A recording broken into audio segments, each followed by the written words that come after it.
বন্ধুরা, কেমন আছেন সবাই? আশা রাখছি আপনারা প্রত্যেকেই ভীষণ ভালো আছেন। আজ আপনাদের সঙ্গে শেয়ার করব মটরশুঁটির কচুরির রেসিপি। তার জন্য আমি 500 গ্রাম পরিমাণ মটরশুঁটি নিয়ে নিয়েছি আর খুব ভালোভাবে ছাড়িয়ে ধুয়ে পরিষ্কার করে নেওয়ার পর আমি মিক্সিং জারে নিয়ে একটা ভালো মিহি পেস্ট বানিয়ে নেব এই মটরশুঁটিগুলোর। মটরশুঁটিটা খুব ভালোভাবে পেস্ট করে নিয়েছি আর দেখুন কত সুন্দর স্মুথ হয়েছে পেস্টটা।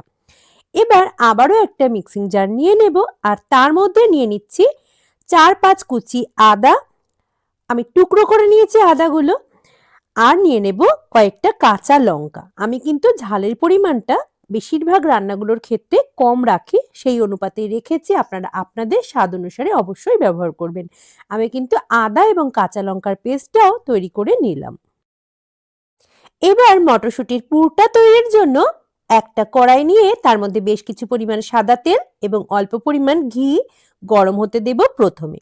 খুব ভালোভাবে গরম হয়ে যাওয়ার পর হাফ চামচ পরিমাণ হিং আমি যুক্ত করে দিলাম আর অল্প সময়ের জন্য নাড়িয়ে চাড়িয়ে নেব। এবার ভাজা হয়ে যাওয়ার পর আমি দিয়ে দেব আগে যে পেস্ট করে রেখেছিলাম আদা এবং কাঁচা লঙ্কা, সেই পেস্টটা ভালোভাবে দিয়ে কিছুক্ষণ সময়ের জন্য কষিয়ে নেব খুব ভালোভাবে, যতক্ষণ না আদার কাঁচা গন্ধটা একেবারে চলে যায়। আদা এবং কাঁচা লঙ্কার পেস্টটাকে কিছু সময় ভেজে নেওয়ার পর দেখুন খুব ভালোভাবে ভাজা হয়ে গেছে। এবার মটরশুঁটির যে পেস্ট আমি তৈরি করে রেখেছিলাম সেটাও এর মধ্যে যুক্ত করে দেব আর খুন্তির সাহায্যে খুব ভালোভাবে মিশিয়ে নেব। আপনাদের অনেকেরই হয়তো মনে হতে পারে আদা কাঁচা লঙ্কার পেস্ট এবং মটরশুঁটি আমি আলাদা আলাদা করে মিক্সিতে কেন বেটে নিলাম।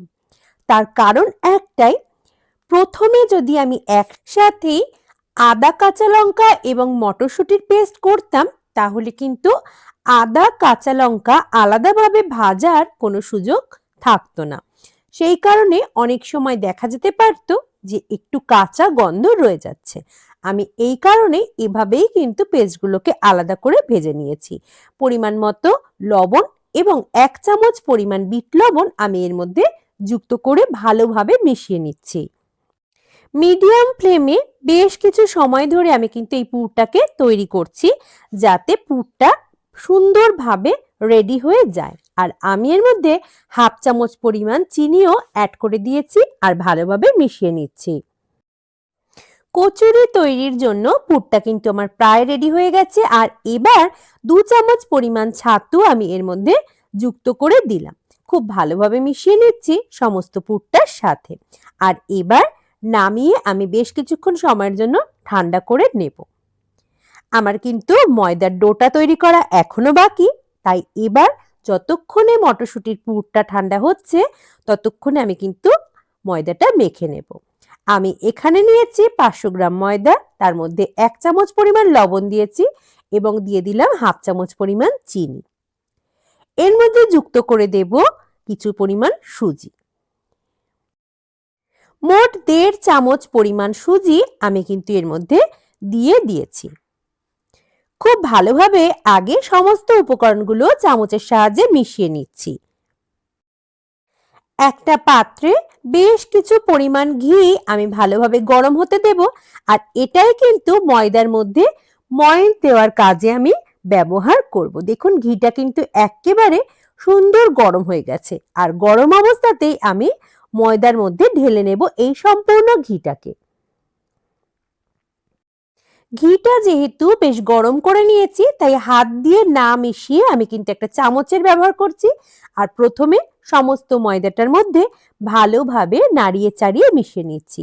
এতক্ষণে ঠান্ডা হয়ে গেছে আর এবার আমি হাত দিয়ে পুরো ময়নটাকে ময়দাটার মধ্যে মিশিয়ে নেব প্রথমে।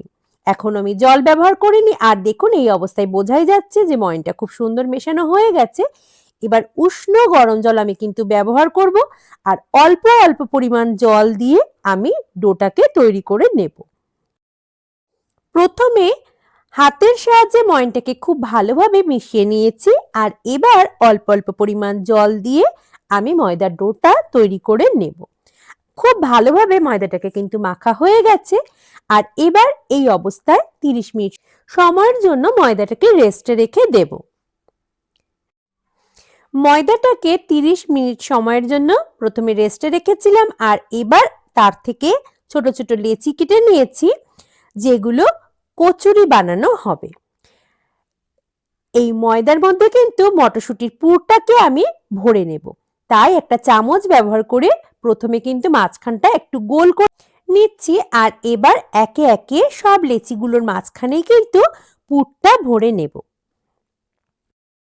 পুর ভরে নেওয়ার পর খুব ভালোভাবে কিন্তু হাতের সাহায্যে চাপ দিয়ে মুখটা সিল করে দিতে হবে, যাতে ভেতরে থাকা পুরটা কোনোভাবে বেরিয়ে না যায়। একে একে আমি কিন্তু বেশ অনেকগুলো লেচির মধ্যে পুর ভরে নিয়েছি। যে কটা কচুরি আজ আমি বানাবো প্রত্যেকটার মধ্যেই কিন্তু লেচিগুলোতে আমি ভালোভাবে পুর ভরে সিল করে রেখে দিচ্ছি, তাতে আমার কাজটা অনেক তাড়াতাড়ি হয়ে যাবে।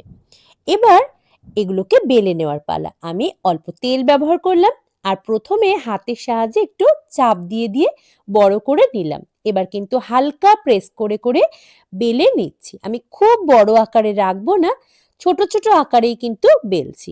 একে একে পরস্পর বেশ কয়েকটা আমি বেলে নেব প্রথমে, আর তারপর কিন্তু চলে যাব সোজা কচুরিগুলোকে ভেজে নিতে। অনেকগুলো কচুরি কিন্তু আমার বেলা হয়ে গেছে। এবার চলে যাব সোজা রান্নাঘরে। প্রথমেই নিয়ে নিয়েছি একটা কড়াই আর তার মধ্যে নিয়ে নেব বেশ কিছু পরিমাণ সাদা তেল। তেলটাকে কিন্তু খুব ভালোভাবে গরম হতে দেব। তেলটা খুব ভালোভাবে গরম করে নিয়েছি আর এবার একটা একটা করে কচুরি আমি ভালোভাবে ভেজে নেব। আমি কিন্তু খুন্তির সাহায্যে ওপরের দিকের অংশে তেলটাকে স্প্রেড করে দিচ্ছি আর ভালোভাবে প্রেস করে দিচ্ছি, যাতে অল্প সময়ের মধ্যে কচুরিগুলো খুব সুন্দর ফুলে ফুলে ওঠে। আমি একটু কড়া ভাজাই পছন্দ করি, সেই কারণে কচুরিগুলোকে একটু ডিপ ফ্রাই করে নেব। দেখুন কত সুন্দর ফুলে উঠেছে, দেখতে কিন্তু অসাধারণ লাগছে। আপনারা যারা ভিডিওর মাধ্যমে দেখছেন তারা তো সেন্টটা পাচ্ছেন না, কিন্তু এখান দিয়ে অসাধারণ একটা ভাজার গন্ধ বের হচ্ছে। কচুরির একদিকটা খুব ভালোভাবেই ভাজা হয়ে গেছে, এবার অন্য দিকটাও খুব ভালোভাবে ফ্রাই করে নেব। দেখুন কত সুন্দর এসেছে কালার। ঠিক একইভাবে কিন্তু বাকি কচুরিগুলো আমি এভাবেই একটু কড়া করে ভেজে তুলে নেব। আজকাল সারা বছরই মটরশুঁটি পাওয়া গেলেও শীতের মতো ফ্রেশ মটরশুঁটি কিন্তু অন্য সময় পাওয়া যায় না, তাই শীত একেবারে চলে যাওয়ার আগে অবশ্যই এভাবে একবার আপনারাও বানিয়ে খেয়ে দেখবেন। আশা করি প্রত্যেকেরই বেশ ভালো লাগবে। আমার ভাজা কিন্তু প্রায় হয়েই এসেছে, এবার শুধুমাত্র পরিবেশনের পালা। আজকের রেসিপিটি কেমন লাগলো আপনাদের অবশ্যই জানাবেন। যদি ভালো লাগে লাইক কমেন্ট করতে ভুলবেন না, আর নিজের কাছের মানুষ বন্ধু বান্ধবের সঙ্গেও অবশ্যই শেয়ার করে দেবেন আমার ভিডিওটা। যারা প্রথমবার দেখছেন আজ আমার চ্যানেলটিকে আমি অনুরোধ করব সাবস্ক্রাইব করে পাশে থাকবার জন্য। আন্তরিকভাবে ধন্যবাদ জানাই আপনাদের প্রত্যেককে। আপনাদের লাইক, আপনাদের কমেন্ট, আপনাদের সাবস্ক্রিপশনে কিন্তু আমাকে পরবর্তী ভিডিওগুলো তৈরিতে অনেক বেশি উৎসাহিত করবে। তাই আপনাদের লাইক, আপনাদের কমেন্ট, আপনাদের সাবস্ক্রিপশন কিন্তু অবশ্যই আমার কাম্য। ভালো থাকবেন সকলে। নতুন রেসিপি ভিডিও নিয়ে আপনাদের সামনে হাজির হব খুব তাড়াতাড়ি।